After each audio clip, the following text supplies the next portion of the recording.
നീലേശ്വരം പള്ളിക്കര ശ്രീ കേണമംഗലം കഴകം ഭഗവതി ക്ഷേത്രത്തിൽ പെരുങ്കളിയാട്ട മഹോത്സവത്തിന് തുടക്കമായി.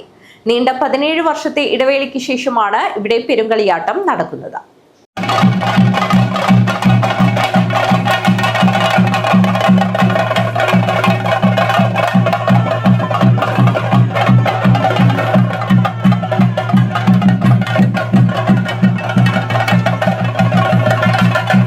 നീണ്ട 17 വർഷത്തെ ഇടവേളയ്ക്ക് ശേഷം നീലേശ്വരം പള്ളിക്കര ശ്രീ കേണമംഗലം കഴകം ഭഗവതി ക്ഷേത്രത്തിൽ പെരുങ്കളിയാട്ട മഹോത്സവത്തിന് തുടക്കമായി.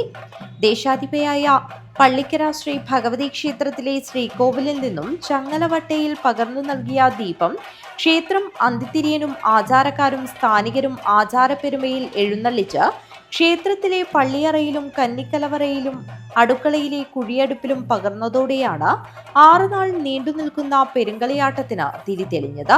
തുടർന്ന് ഉച്ചയ്ക്ക് ശേഷം 3 മണിയോടെ തിടങ്ങലിന് ശേഷം കേണമംഗലത്ത് ഭഗവതിയുടെ ഉച്ചത്തോറ്റം അരങ്ങിലെത്തി.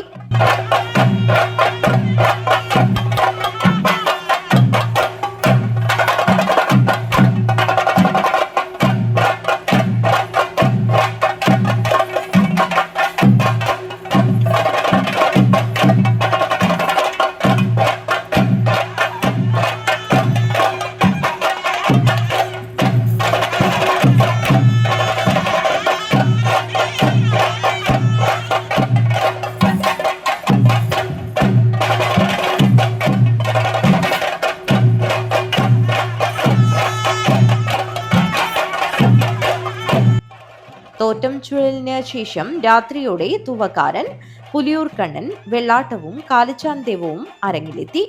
രാത്രി കേണമംഗലത്ത് ഭഗവതിയുടെ അന്തിത്തോറ്റവും ശേഷം ഉപദേവങ്ങളുടെ തോറ്റവും നടന്നു.